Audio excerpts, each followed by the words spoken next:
आप सभी का एक बार और स्वागत है आज की इस वीडियो में। आप हमेशा खुश रहें, स्वस्थ रहें और इसी स्वास्थ्य को पाने के लिए आप अपने जीवन में, लाइफस्टाइल में 5 ऐसी आयुर्वेदिक आदतों को अपनाएं जो बहुत पुराने ग्रंथों में बताई गई हैं। आप इसे हफ्ते में अगर रोज नहीं कर सकते, लेकिन कम से कम हफ्ते में आपको 2 बार जरूर करना चाहिए, ताकि आप इनसे बीमारियों को ठीक कर सकें और अनगिनत होने वाली बीमारियों से आप बच सकें। तो चलिए आज की इस वीडियो को शुरू करते हैं। नमस्कार, मेरा नाम है राजा और आप सभी का स्वागत है हमारे चैनल पर। जिन 5 आदतों को हमने अपने लाइफ में अपनाना है, तो सबसे पहले हम उसे उल्टे सीक्वेंस में स्टार्ट करते हैं। तो सबसे पहले आता है हमारा नंबर 5वां आदत। तो वामभट्ट ऋषि ने अपने अष्टांग हृदय नामक जो ग्रंथ है उसके दूसरे अध्याय में, यानी कि दिनचर्या अध्याय में क्या कहा है? शिरः श्रावण पादेषु तविशेषण शैल्यते। इसमें इन्होंने शिरः, श्रवण और पादेषु मतलब सिर, कान और पैर, इन 3 चीजों का वर्णन किया है। तो चलिए जानते हैं कि ये 3 चीज क्या है और इसके क्या क्या फायदे हैं। तो सबसे पहला है शिरोभ्यम, यानी कि सिर के बालों में हमें जेंटली ऑयल मसाज करनी है। बहुत ज़्यादा भी आपने चिपचिपा नहीं करना है, सिर्फ तेल की 2 से 4 बूंद भी आप अपने हाथों पर लेकर बालों की जड़ों तक मसाज करें। आप इसे हफ्ते में रोज़ करें, क्योंकि आयुर्वेदा में हमें कहा गया है कि हमें इसे हफ्ते में रोज़ करना ही चाहिए। लेकिन अगर ये प्रैक्टिकली संभव नहीं है, प्रैक्टिकली पॉसिबल नहीं है, तो आप इसे हफ्ते में कम से कम 2 बार ज़रूर करें। जैसे जिस दिन आपको अपने बालों को धोना है, तो धोने से एक दिन पहले रात को आपने ऑयल से जेंटली मसाज करनी है और अगले दिन उसे धो लेना है। जेंट्स इसे रोज़ कर सकते हैं, ये लेडीज़ के लिए हफ्ते में 2 बार कम से कम ज़रूर करना चाहिए। देखिए, अगर हम जेंटली ऑयल मसाज करते हैं अपने बालों पर, तो उसका क्या फ़ायदा होता है? ये आपके बालों को मुलायम करता है, बालों की ग्रोथ करता है, बालों को झड़ने से रोकता है।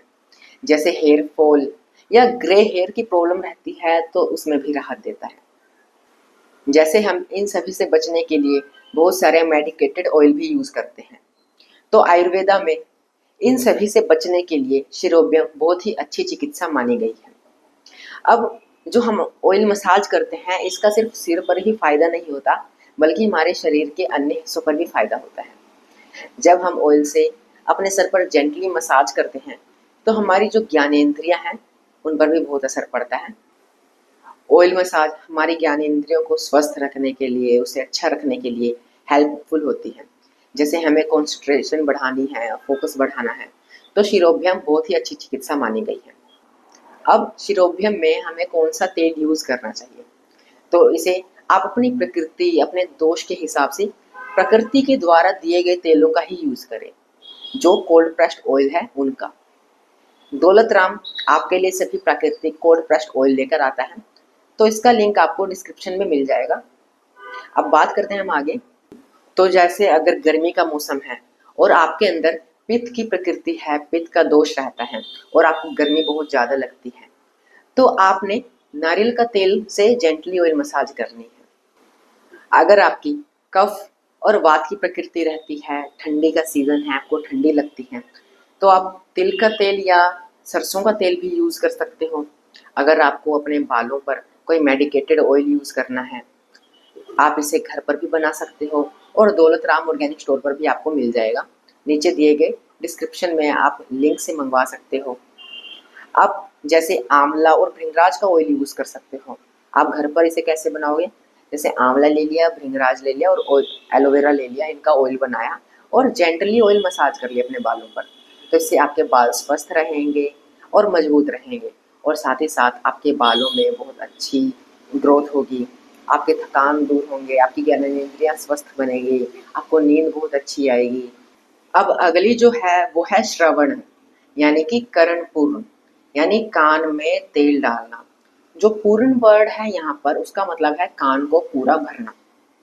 अब कई लोग कान को पूरा नहीं भरते, क्योंकि अगर उन्होंने कान को पूरा भरकर तेल डाला तो उनके कानों में ब्लॉकनेस महसूस होने लगती है, उनको सेंसेशन होने लगती है। तो इस वजह से आप थोड़ा सा तेल यानी कि उंगली पर थोड़ा सा लेकर आप कानों में डाल सकते हो। इसका फायदा तब होगा जब आप इसे रोज करते हो, तो ये इनफ रहता है।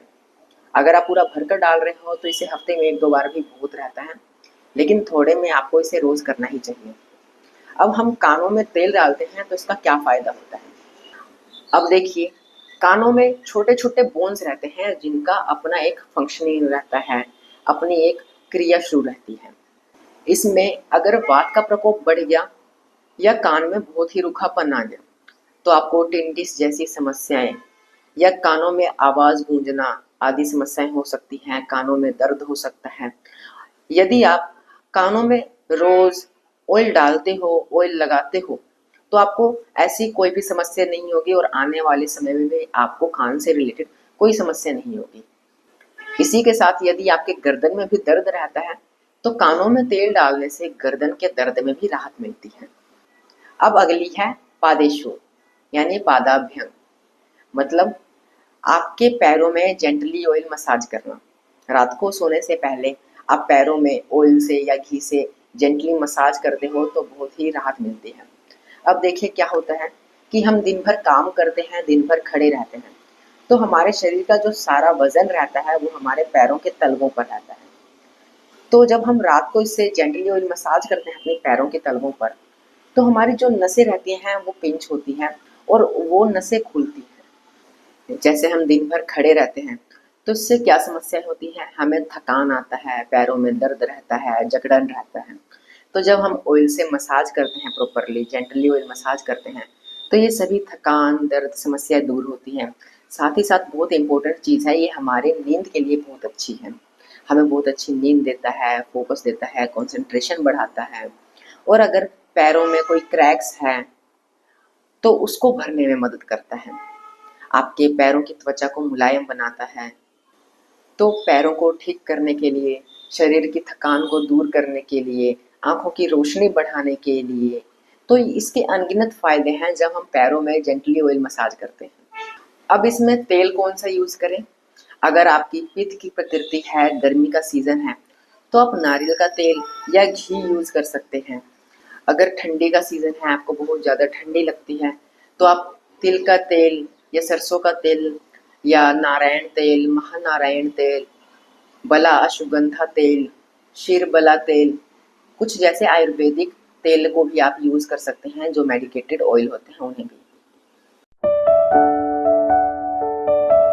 दिनचर्या में हमें जो चौथी आदत अपनानी है वो है गंडूश कवल या ऑयल पुलिंग।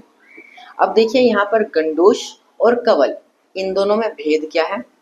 जब आप अपने मुंह में किसी ऑयल को या कोई औषधि द्रव्य जो है आप अपने मुंह में लेते हो और उसको पूरा भर लेते हो ताकि आप अपने मुंह में उसे हिला ना पाओ, तो उसे कहते हैं गंडूश। और यदि आप उसे अपने मुंह में जो औषधि द्रव्य है या कोई ऑयल है उसे थोड़ी कम क्वांटिटी में लेते हो ताकि आप उसे मुंह में अच्छे से पूरा हिला पाओ, तो उसे कहते हैं कवल। इन दोनों में सिर्फ इतना ही भेद होता है। तो गंडूश कवल यानी ऑयल पुलिंग से हमें क्या क्या फायदे होते हैं। तो इसके फायदे जैसे शिरो रोग, नेत्र रोग, कर्ण रोग, मुख रोग आदि कई रोगों में आपको ये बेस्ट रिजल्ट देंगे अगर आप ऑयल पुलिंग करते हैं। तो यदि आपका खाना खाने में मन नहीं लगता, आपकी खाना खाने में रुचि नहीं लगती, जीभ का स्वाद चला गया है, तो ऑयल पुलिंग करने से ये आपके जीभ को साफ करके आपके जीभ के स्वाद की रुचि वापस लाता है और आपका खाना खाने में जो पहले से रुचि बनी हुई थी उसे वापस लाता है। यदि आपके दांतों से संबंधित कोई समस्या है, जैसे जर्म्स की तकलीफ है, कैविटीज रहती है, दांतों में दर्द रहता है, रूखापन रहता है, तो ऑयल पुलिंग करने से आपको इनमें भी राहत मिलेगी। ऑयल पुलिंग इसके लिए एक बेस्ट चिकित्सा है। आप जैसे काढ़ों का भी यूज कर सकते हो। जैसे आपने मुलेठी का चूर्ण थोड़ा सा ले लिया, उसे गर्म पानी में उबाल दिया और इसे छानकर थोड़ा गुनगुना होने के लिए रख दिया। फिर इस गुनगुने जो काढ़े को है आप ऑयल पुलिंग प्रोसेस से आप कर सकते हो, या आप त्रिफला का चूर्ण भी यूज कर सकते हो काढ़े के रूप में। त्रिफला का चूर्ण का काढ़ा बना लिया आपने और इसे भी ऑयल पुलिंग प्रोसेस से आपने कर लिया, तो ये आपके मुंह से संबंधित जो समस्याएं हैं उसमें राहत देगी। यदि आपके मुंह में इन्फ्लेमेशन है या छाले रहते हैं पस रहती है या पायरिया जैसी प्रॉब्लम रहती है, तो ये जो त्रिफला का चूर्ण का काढ़ा है ये आपके बहुत मदद आएगा। ये आपके मुंह के अंदर के छाले को, इन्फ्लेमेशन को, सूजन को कम करने में बहुत ही मदद करेगा। दिनचर्या में हमें जो तीसरी आदत अपनानी है वो है व्यायाम।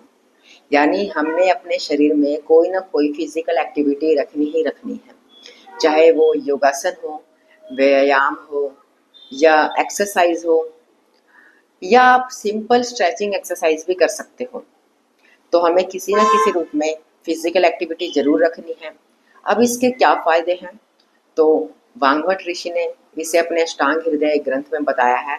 इसमें एक बहुत ही सुंदर श्लोक कहा गया है, लाघवम कर्म सामर्थ्यम दीप्तो अग्नि मेदस क्षय विभक्त घन गात्रत्वम व्यायाम उपजायते। यानी सबसे पहले है लाघवम, मतलब इससे व्यायाम करने से शरीर में हल्कापन आएगा। दूसरा है कर्म सामर्थ्यम, यानी किसी भी कार्य को करने में हमारे जो शरीर की क्षमता है वो बढ़ेगी। तीसरा है दीप्तो अग्नि, यानी जो हमारी जठरा अग्नि है उसको प्रदीप्त करने के लिए, उसको प्रज्वलित करने के लिए व्यायाम जरूरी है। आयुर्वेद के अनुसार जो हमारी जठरा है वो हमारे शरीर में सबसे इम्पोर्टेंट चीज है, क्योंकि जो हमारे शरीर की सारी चयापचय क्रिया है वो इसी जठरा अग्नि पर निर्भर करती है। आज के समय में मेजोरिटी डाइजेशन रिलेटेड प्रॉब्लम से हैं लोगों को, तो इससे हमें डाइजेशन रिलेटेड समस्याओं से राहत मिलेगी। और जो दूसरा फायदा है वो है मेदस क्षय। जैसे आज के समय में fat deposition, obesity, weight gain जैसी टेंडेंसी रहती है, तो व्यायाम करने से आपकी ये टेंडेंसी भी नहीं होगी, आपको ये समस्या भी नहीं होगी। और साथ ही साथ अगर आपको वेट बढ़ाना है तो क्या ये उन लोगों के लिए फायदेमंद है? जी हाँ, जरूर है। अगर आपका पाचन अच्छा रहेगा, आपकी जठराग्नि स्ट्रोंग रहेगी, तो आप जो भी खाओगे पियोगे वो आपके शरीर में लगेगा। तो आप जो भी खाओगे पियोगे तो आपके शरीर में अच्छे से एब्जॉर्ब होगा, वो अच्छे से डाइजेस्ट होगा और अच्छे से आपके शरीर में लगेगा, ताकि आपका वेट मेंटेन रहे। आपका वेट बढ़ेगा, अगर ज़्यादा है तो वो कम होगा और कम है तो वो ज़्यादा होगा। दिनचर्या में हमें जो दूसरी आदत अपनानी है वो है अभ्यंग और उद्वर्तना। अभ्यंग मतलब हमें ऑयल से मसाज करनी है, और उद्वर्तना मतलब उपटन, जो हम उपटन लगाते हैं वो। तो अभ्यंग के आयुर्वेद में जो फायदे बताए गए हैं वो है अभ्यंग माचरे नित्यम सह जराश्रम वातः दुस्ति प्रसाद पुष्टवायु स्वप्न सुत्व कुत्व दाध्रे यकृत। तो सबसे पहले है अभ्यंग आचरे नित्यम, यानी कि हर रोज आपने इसे करना ही करना है। अगर हर रोज नहीं कर सकते तो छुट्टी के दिन जरूर करें या वीकेंड में जरूर करें। अगर आपके पास कभी भी टाइम है, एक दिन या 2 दिन का, तो आप इसे जरूर करें। तो अभ्यंग के आपको क्या फायदे मिलेंगे? ये आपका बुढ़ापा देर से लाने में मदद करते हैं। आपकी स्किन की जो कॉम्प्लेक्शन है, स्किन का ग्लो है, उसे बढ़ाने में मदद करते हैं। आपके बालों को अच्छा रखने के लिए, आपकी अच्छी नींद के लिए, शरीर की थकान को दूर करने के लिए, और ऐसे ही अनगिनत बहुत सारे फायदे आपको अभ्यंग से मिलेंगे। इसके लिए भी आप तिल का तेल या नारियल का तेल यूज कर सकते हो। आपको अच्छे से जेंटल ऑयल मसाज करनी है और इसे 15-20 मिनट तक रहने देना है। उसके बाद आप इस पर उद्वर्तन कर सकते हो। उद्वर्तन में कहा गया है कि उद्वर्तनम कफहरम मेदसः प्रविलायतम। तो इसका मतलब है यदि आपके शरीर में कफ दोष है या फैट डिपोजिशन की समस्या है तो इसे यह कम करेगा। स्किन को क्लीन करने के लिए, स्किन को डिटॉक्स करने के लिए, जो भी धूल मिट्टी आपके स्किन पर जमा हुई है, एक्सेसिव जो फैट है, फैट डिपोजिशन है, तो इन सभी में ये राहत देगी। ओबेसिटी की तरफ टेंडेंसी है तो इसमें भी यह राहत देगी। तो आपको उद्वर्तन और यानी उपटन तो ये ज़रूर करना चाहिए ताकि आप इन सभी समस्याओं से बच सकें। उपटन के लिए आप थोड़ा सा जौ का आटा, थोड़ा सा त्रिफला का चूरन, थोड़ी हल्दी और ऑयल डालकर आप उपटन तैयार कर सकते हैं। यदि जिन लोगों को वेट गेन करना है तो वो थोड़ा सा चने का आटा या मसूर की दाल का आटा, उसमें थोड़ा सा दूध और हल्दी मिलाकर भी उपटन कर सकते हैं, तो यह भी चल सकता है। दिनचर्या में अपनाने वाली जो सबसे पहली और सबसे जरूरी आदत है वो है सुबह उठने का सही समय। आयुर्वेद में कहा गया है कि हमें ब्रह्म मुहूर्त में ही उठना चाहिए। इसके ऊपर एक बहुत ही सुंदर और बहुत ही अच्छा श्लोक कहा गया है, ब्रह्म मुहूर्ते उत्तिष्ठे स्वास्थ्य रक्षार्थम आयुष है। यानी नाम से ही समझ आता है, ब्रह्म मुहूर्ते यानी ब्रह्म मुहूर्त, उत्तिष्ठे यानी उठना, ब्रह्म मुहूर्त में उठना, स्वास्थ्य रक्षार्थम आयुष है। तो ये आपके स्वास्थ्य के लिए, आपकी रक्षा के लिए और आपकी आयुष यानी आयु के लिए, जो आपकी उम्र है उसके लिए बहुत ही अच्छा है। यानी स्वस्थ व्यक्ति को अपनी आयु की रक्षा के लिए ब्रह्म मुहूर्त में उठना ही चाहिए। ब्रह्म मुहूर्त लगभग सूर्योदय से 1 से 1.5 घंटे का समय पहले होता है। ये समय थोड़ा आगे पीछे भी हो सकता है, जैसे विंटर का समय है, सर्दी का समय है, तो इसमें सूर्योदय थोड़ा लेट होता है। फिर भी हम एवरेज 4:30 या 5:30 बजे तक उठना ही उठना है। अगर आप 5:30 बजे तक भी नहीं उठ सकते तो कम से कम 6 बजे से पहले तो आपको जरूर उठना चाहिए। अब देखिए, अगर आप रात को लेट सोते हैं तो आपके शरीर में जो वात है और वायु की समस्या है वो बढ़ेगी। ये प्रकोपित होंगे तो आप सुबह लेट उठोगे, और अगर सुबह लेट उठोगे तो आपके शरीर के अंदर जो कफ की समस्या है, कफ का दोष है, तो ये बढ़ेगा। तो सुबह लेट उठने से वात, पित्त, कफ, इन तीनों का शरीर में इम्बैलेंस हो जाता है। तो इन तीनों के इम्बैलेंस होने से हमारे शरीर में कई प्रकार की बीमारियां, कई प्रकार के अलग अलग लक्षण दिखाई दे सकते हैं। तो स्वस्थ रहने के लिए सबसे आसान जो तरीका है वो है सुबह जल्दी उठना। इसका एक और फायदा है, जब हम सुबह जल्दी उठते हैं तो जो वात प्रकृति होती है उसका सुबह का समय होता है 6 बजे तक। तो जब हम सुबह जल्दी उठते हैं तो हमारे जो पाचन क्रिया है वो अच्छे से काम में रहती है, और जो हमारा डाइजेशन है वो स्ट्रॉन्ग रहता है। हमारा बॉडी जो है वो नेचुरल तरीके से डिटॉक्स होता है। तो सुबह जल्दी उठना एक बहुत ही अच्छी आदत है। तो आज के वीडियो में हमने 5 ऐसी आदतों के बारे में जाना है जिन्हें अपने जीवन में ज़रूर लागू करना चाहिए, ताकि आप किसी भी बीमारी से लड़ सकें और आने वाली अनेक बीमारियों से आप बच सकें। उम्मीद है आपको इस वीडियो से कुछ ना कुछ नई जानकारी मिली होगी। तो क्यों ना आप भी इन 5 आदतों को अपने जीवन में अपनाइए, और आपने यदि इन आदतों को अपने जीवन में अपनाया है तो आपके जीवन में क्या परिवर्तन आया, क्या बदलाव आया, वो हमारे कमेंट बॉक्स में ज़रूर बताना। तो चलिए मिलते हैं अगली वीडियो में। नमस्ते।